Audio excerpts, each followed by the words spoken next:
Okay, we are back. In today's lesson, we're going to be discussing another meditative kind of doodling exercise. One that I kind of gleaned from my mentor friend, Matt Fury, working the non-dominant hand. And what we're going to do in this exercise is we're just going to draw some random doodles with our left. Sometimes I do this with my right. Before I started doing it with my left non-dominant hand, I would just draw with my right and just kind of squiggle and not look at the paper. But we're going to do that with our left. And what this does is helps you start seeing shapes. As a young kid, we had these tile floors in our bathroom that I would go to sit down on the pot, and my mind they had these like weird shapes that were designed as a pattern, but my mind would always go to visually connect these little, almost, if you think of smaller ovals and shapes and different things like that on the floor, my mind would go to, wow, that kind of looks like a pirate head. That kind of looks like a fish. And so it's just a great mind settling, meditative exercise that will kind of slow your brain down, give you nothing to think about except for what's in front of you. And if you don't find anything, erase your paper, grab a new piece of paper, and start again. Okay? So we're going to do that now. We're going to grab our whiteboard. We're going to grab a color. Let's grab... Let's see how this shows up. Yeah, if you can see that. Not the best color. Let's get another color.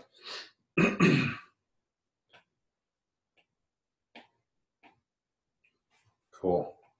Okay, so I'm going to take my left hand.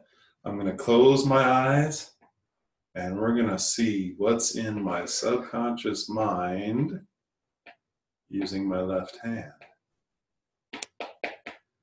Feeling like there's lots of things going on. And then lift your pen off the paper. Whoa! Okay, so the first thing I see is an elephant. We're going to grab and you can kind of see how I do it, and then you can model it as you go to do your own. And there's a couple things creeping up here. One is I see a big elephant. Do you see this? And this is trunk on, but I'm going to extend it a little bit. Throw some tusks in there. I think tusks are up here more. Here's his back. Here's his big feet. But we don't see much more of the elephant. Okay, so I'm taking the essence of the lines, and whatever my mind jumps to, I'm accentuating that. You can see this little ear here. I could have used that, but I know that elephants' ears are a little bit bigger. Probably draw some wrinkles in there. Okay. The other thing I see in mine is a face, or the shape of a face, a head. I don't know if you saw that line with my eye lines right there.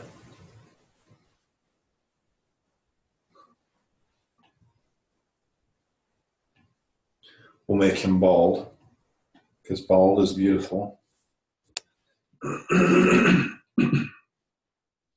I'm just kind of twirling this thing around. I see this is like some sort of animal, another animal. Maybe let's make it a dog. Here's his back quarter. There's his eyes. There's his nose. Marmaduke? Can it be Marmaduke?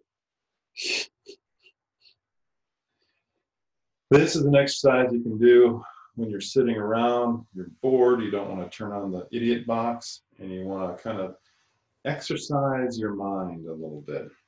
Oh, there's the rest of the elephant that's cut off. And before you know it, you could probably turn this thing into a work of art by just taking all the different objects you see. Here's more of a bird beak. We're going to take this and make a bird from that. And that's essentially it. This is called the doodle game, but we're doing it with our non-dominant hand. And pull out all the images you can pull out. So you see the top of an arrow playing here. And with this little, almost like the space shuttle. This little curve here. Space shuttle, I think, had a little black nose on it. And there's always objects within the object. Here's a mountaintop. A horizon line behind it. Let's draw a happy sun over here. Those Bob Ross lovers. And there you go. So left hand, non-dominant. If you're right-handed, you'd use your left. If you're left-handed, you would use your right. And just close your eyes, and let whatever wants to come out, come out. I've got an elephant in me that wants to come out with a bird and a bald face with Marmaduke. Hope you enjoyed this session. I look forward to seeing what you create with your magic doodle for the day using your non-dominant hand. You can do it. Let's see it.